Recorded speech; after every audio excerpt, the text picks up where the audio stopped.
We go to the first timber component. It is the flat footing.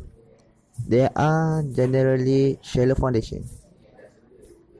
It can be deep depending on ground condition.